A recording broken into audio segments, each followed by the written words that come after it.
اس کو تھوڑی سی وہ تو پہلے لٹکا ہوتا ہے. آپ تھوڑی سی دے دو چھوٹ, کوئی بات نہیں اچھا ہے. Benefit of doubt. جہاں تک اب آئے سیاسی بات کی طرف, جو ایم کیو ایم کو دیکھیں, ایم کیو ایم کل بھی سیٹیں لیتی تھی, آج بھی سیٹیں.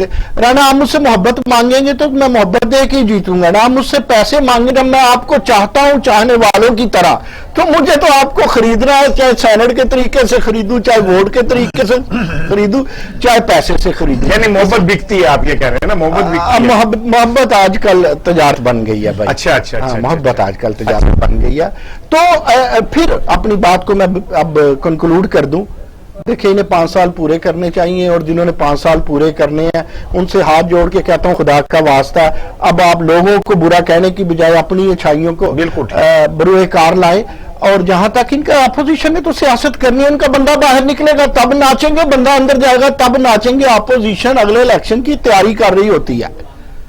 اور بالکل ٹھیک کہہ رہے ہو. آج جس طرح استقبال ہوا اور پھول پھینکے, میں سمجھا وہ مقدمے سے بری ہو گئے, وہ بعد میں پتا چلا کہ نہیں, وہ مقدمے سے بری نہیں, وہ مقدمہ اپنی جگہ پہ نہیں, وہ بری نہیں ہوں گے. جاتے جاتے یہ بھی کہہ دوں, وہ بری نہیں ہوں گے کیونکہ بری مقدموں سے ہوا جاتا ہے. ہاں حامد صاحب, آپ نہیں سمجھتے کہ یہ جو لاڈلے کی وہ تھی ذرا تھوڑی کمزور پڑ گئی ہے؟ خان صاحب کے خلاف بھی فیصلے آ رہے ہیں, خان صاحب کی مرضی کے خلاف بھی چیزیں ہو رہی ہیں, اور ایسا لگ رہا ہے کہ کچھ تھوڑی سی کہیں کچھ ہے کوئی معاملہ. رانا صاحب بات یہ ہے, بہت شکریہ, بات اتنی سی ہے کہ اصل میں آپ اس کو سمجھیں کہ وہ کبھی کبھی نا جو ہوتا ہے نا, اسلام آباد ہو, لاہور ہو, کہیں پر بھی وہ تنکے شنکے کھینچنے پڑتے ہیں, اقتدار کے لیے بھی اور اقتدار سے باہر رہ کر بھی. اچھا, بات اتنی سی ہے کہ سینٹ کا الیکشن اور اس کے اندر جو کچھ ہونا ہے اس حوالے سے اگر دیکھا جائے تو یہ حمزہ شہباز کی جو رہائی ہے, اس کی ٹائمنگ ایونچولی حکومت کو فائدہ دے گی. اچھا, وہ کیسے؟ میرا آپ کو اس کے اندر مجھے یہ لگ رہا ہے کہ جو مریم بی بی کا جو ایک بہت انفلوئنشل گروپ سا بن چکا تھا, ایک ایسے لگ رہا تھا جیسے مسلم لیگ نون جو ہے وہ ڈائریکٹ شہباز شریف صاحب سے بی بی کے ہاتھ میں مکمل طور پر چلی گئی. شہباز شریف کو کیوں نہیں رہا کیا؟ آپ ابھی آنے والے دنوں میں دیکھیے گا کہ شہباز شریف صاحب جس دن چاہیں گے وہ باہر آ جائیں گے. یعنی آپ یہ کہہ رہے ہیں کہ شہباز شریف صاحب تو خود اپنی ضمانت کینسل کروا کر اندر گئے ہیں, جو خود اپنی مرضی سے اندر گیا وہ پھر آ بھی جائیں گے باہر. اچھا میاں صاحب, ہاں میرا خیال تو یہی ہے. شہباز شریف صاحب, میاں صاحب کیوں اندر رہنا چاہ رہے ہیں؟ کوئی وجہ ہے کوئی باہر؟ اب تو کورونا بھی ٹل گیا, تو اب کیا خوف ہے؟ کورونا بھی ماشاءاللہ یکم آج سے سارا کچھ کھل رہا ہے, تو جیلیں بھی کھول دینی چاہیے. میرا ذاتی خیال ہے کہ شہباز شریف جو ہے نا وہ ویلنگ ڈیلنگ کے جو میں سمجھتا ہوں رابطوں کے بڑے ماہر ہیں, اور جس کے بارے میں کہا جاتا ہے کہ جی وہ ڈو ہیں, ہاک نہیں ہے مسلم لیگ نون میں, اور ہم نے اور آپ نے ان کو بہت عرصہ کور کیا, جس طرح باقی وزراء اعلیٰ یا وزراء اعظم کو, ان کے اندر ایک میں نے وہ مصلحت بھی جو سیاست دان ہے اس کا وہ میں عنصر ان کے اندر بڑا نمایاں. آپ صحافتی کور کی بات کر رہے ہیں نا؟ جی بالکل, صحافتی کور, اور کون سا کور, اب ایجنٹ کے طور پہ. تو اس حوالے سے ہم نے دیکھا ہے کہ وہ مصلحت کے ساتھ ایڈمنسٹریشن کے معاملے میں, ایڈمنسٹریٹو میٹرز میں بڑے تیز تھے, یعنی کہ تیز و ترار تھے, اور اس میں کمپرومائز بھی نہیں کرتے تھے. کا اشارہ کر دیا, انگلی چلا لی, لیکن جہاں پہ وہ سمجھتے تھے کہ انگلی چلانے سے کچھ معاملات گڑبڑ ہوتے ہیں وہاں وہ کمپرومائز کرتے تھے. اور آپ کو یاد ہوگا کہ ہم نے ان کو کئی مرتبہ پوچھا کہ جی یہ معاملہ جیسے ڈرون سٹرائک سے ایک دفعہ ہوئی تو وہ کہنے لگے کہ جی وہاں پہ ڈرون سٹرائکس ہو رہی ہیں. میں نے پوچھا تو میں نے کہا جی اس میں کنکرنس آپ کی اسٹیبلشمنٹ کی نہیں ہوتی؟ تو کہیں گے ہوتی ہے, لیکن وہ ماضی کے چیف کی تھی, یعنی وہ اس چیز کو وہ بچا گئے, ان دنوں غالباً کیا نہیں صاحب تھے. تو یہ چیزیں ہیں کہ وہ بات کو سنبھال لیتے تھے. یعنی وہ یہاں پہ اصل میں یہ چیز ہے نا کہ ابھی جو سچویشن سامنے ابھر کے آئی ہے وہ تو یہی ہے کہ جو عام اینالسٹ ہے وہ یہ بات کو سمجھ رہا ہے کہ یہاں پہ یاد و انڈرسٹینڈنگ سے معاملات چلتے ہیں آگے, اور جس میں بعض اوقات جیسے ابھی حامد صاحب نے کہا نا کہ بعض اوقات آپ کو چیز جو ہے نا دکھائی دے رہی ہوتی ہے, کچھ اندر سے کچھ اور معاملات ہوتے ہیں, انڈرسٹینڈنگ کسی اور طرح کی ہوتی ہے, اور بعض اوقات کچھ سچویشن کریٹ بھی کی جاتی ہے کہ فیلر کے طور پہ کہ یہ گیج کیا جائے کہ سینٹیمنٹس کیا ہیں, اس میں دیکھیں نا, اور ان کو مینج کیسے کرنا ہم نے. جی حامد صاحب. رانا صاحب اس میں آپ دیکھیں نا کہ مریم بی بی کا اس طرح اتنا میڈیا پہ آ کر ان کو استقبال کرنا اور یہ سارا کچھ کرنا, اس کا مقصد یہ ہے کہ وہ ایک خاص تاثر کو زائل کرنا چاہ رہی تھی, ایک خاص نعرے لگائے میاں نواز شریف زندہ باد کے. اس کی وجہ یہ کیوں آپ اس سوال کے پیچھے جائیں کہ کیا پہلے ان کو ضرورت پڑتی تھی ایک دوسرے کے سامنے میڈیا کے سامنے بغل گیر ہونے کی؟ کیا ان کو ضرورت پڑتی تھی ایک دوسرے کے لیے نعرے لگانے کی؟ کیا میاں شہباز شریف صاحب کا اس کو مریم نواز کو کہنا پڑتا جی کہ وہ لیڈر ہیں، ان کی رہائی ہونی چاہیے، ہم ان کے لیے جد و جہد کریں گے؟ یہ بات اس لیے کی جا رہی ہے کہ مسلم لیگ نون کے جو ممبران ہیں، جن کے اندر گروپس بنے ہوئے ہیں، فیصل آباد میں بھی گروپ ہے، آپ کو پتہ ہے 2 گروپ ہیں، لاہور میں 2 گروپ ہیں، اسی طرح ہر جگہ پر ایک خاص مسلم لیگ کے اندر جو گروپنگ ہے اس کو وہ دوبارہ اکٹھا کرنا چاہ رہے ہیں۔ ٹھیک نہیں سر، آپ سمجھتے ہیں کہ مسلم لیگ نون میں جو گروپنگ ہے حمزہ صاحب کے آنے سے اس میں مزید ٹکراؤ بڑھے گا؟ دیکھیں حامد کی ایک بات کی تو میں بات مانتا ہوں کہ ہر بڑی جماعت گروپنگ تو ہوتی ہے، جو فیصل آباد کی طرف انہوں نے اشارہ کیا، رانا کی اور چودھری شیر علی کی گروپنگ تو تھی، وہ آگے بھی چلے گی، اب بھی تھی۔ لیکن ایک میں عرض کر دوں، یہ سارا نا جب یہ جو ہی ضمانت پہ یہ رہا ہوئے تو مجھے جو ترجمان کا، نیب کے ترجمان کا جو آپ کے بھی چاہتے ہیں، ان کا فوری جو میسج آیا وہ یہ تھا کہ دیکھیں ہم کتنے انصاف پسند ہے، چونکہ ٹرائل میں اتنا عرصہ ہو گیا سو ان کو ضمانت مل گئی۔ دیکھیں یہ ٹیکنیکل ضمانت ہے۔ اچھا دوسری بات ایک میں پورے وثوق سے ایز این اینالسٹ نہ سمجھیں، یہ میرا وثوق سمجھیں، اینالسس میں تو بندہ کوئی دائیں بائیں کی بھی مار جاتا ہے، تاہم جو یونٹی ہے نا شریف برادران میں وہ اسی طرح مستحکم ہے۔ وہ بھی تو سیاست کرتے ہیں نا، ایک بھائی جیل کے لیے جلاوطنی کے لیے رکھا ہوا اور ایک بھائی خود ساختہ جیل اور ڈیل کے لیے۔ اچھا اب یہ سیاست میں ضروری ہے، یہی تو چیز عمران خان میں نہیں ہے، کیونکہ عمران خان کہتا ہے میں نے صرف باؤنسر مارنی ہے، بھئی یارکر بھی مارا جاتا ہے، کبھی وائٹ بال بھی دی جاتی ہے۔ اصل میں عمران خان اس دور کے پلیئر ہیں جب لوگ بکتے کم تھے۔ تو اب یہ دیکھیں کیا جملہ آپ نے بول دیا، یعنی آپ نے تو بڑے طریقے سے عمران خان کو یار یہ بتا دیا کہ یہ نہیں بکتا آدمی، یہ اس میں کوئی شک نہیں۔ دیکھیں میں اس کی جو ذاتی آنیسٹی ہے نا اس کا تو اب بھی قائل ہوں کہ وہ 2 روپے دے تو 2 روپے ہی واپس مانگتا ہے، لیکن جو اس کی پولیٹیکل ڈس آنیسٹی ہے نا کہ وہ پیاروں کے ساتھ دوستوں کے ساتھ مل جانا، اس کا بھی موترف ہوں۔ اب میں جو کہہ گیا ہوں وہ آپ سمجھ گئے ہیں۔ تو اصل عرض یہ ہے کہ مجھے گھر بھی جانا ہے اور اپنے گھر جانا ہے، میرے گھر میں پی ٹی آئی کے ووٹ ہیں۔ نہیں اب یہ بھی آپ غلط سمجھے کہ کسی کا ڈرا رستے میں، مجھے رستے میں ڈر کسی کا نہیں ہے، اپنے گھر سے ڈرا اپنے بچوں کا۔ نہیں، جنہوں نے اٹھانا ہے وہ گھر سے بھی اٹھا لیں گے، ایسی کوئی بات نہیں ہے، وہ کوئی ایسی نہیں۔ میرا آپ سمجھتے ہیں کہ تھوڑا مطلب ہے پھر میں چپ ہی رہوں۔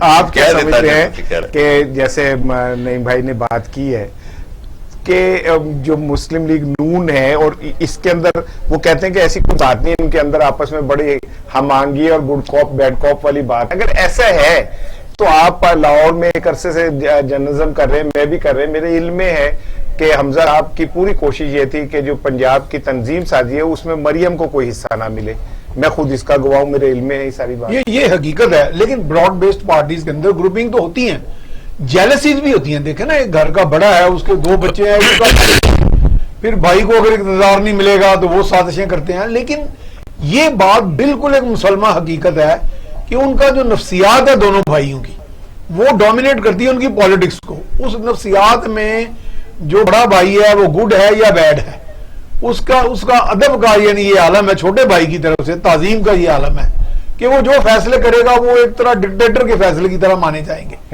یعنی جب تک وہ تو نواز شریف زندہ ہیں یا سٹرونگ ہیں، یعنی سٹرونگ سے مراد ہے کہ ابھی ان کا ایک بیس تو ہے نا جی، عوام کے اندر جیسے بھی آیا، ہمارے ہاں کون سے کو سارے آنےسٹ لوگ ہی آتے ہیں اقتدار میں، وہ تو ایک گیون سچویشن ہے نا جی، آپ نے گیون سچویشن میں بات کرنی ہے، تو اس کے اندر جب تک ان کا کرزما لائیو ہے یا سٹرونگ ہے یا وہ الائیو ہے تو وہ چیزوں کو آئرن آؤٹ کر سکتے ہیں۔ وہ جو بیچ میں عابد صاحب اگر یہ والی بات مان لی جائے کہ اس طرح ہی ہے تو پھر کیا وجہ؟ ماضی میں ہم نے پچھلے کچھ دنوں میں دیکھا کہ مریم نے کئی موقعوں پہ جیسے شہباز شریف صاحب کی وہ ڈیل چل رہی تھی تو انہوں نے کہا کہ میرے علم میں نہیں اور جو یہ کر رہا ہے اگر ایسا کر رہا ہے تو غلط کر رہا ہے، اور پھر اس کے بعد نواز شریف صاحب نے بدی مریم کو جو ہے پروجیکٹ کیا جبکہ شہباز شریف صاحب صدر کے طور پہ کام کر رہے تھے۔ اگر یہ بات مان لی جائے تو پھر یہ کیا گیم ہے کہ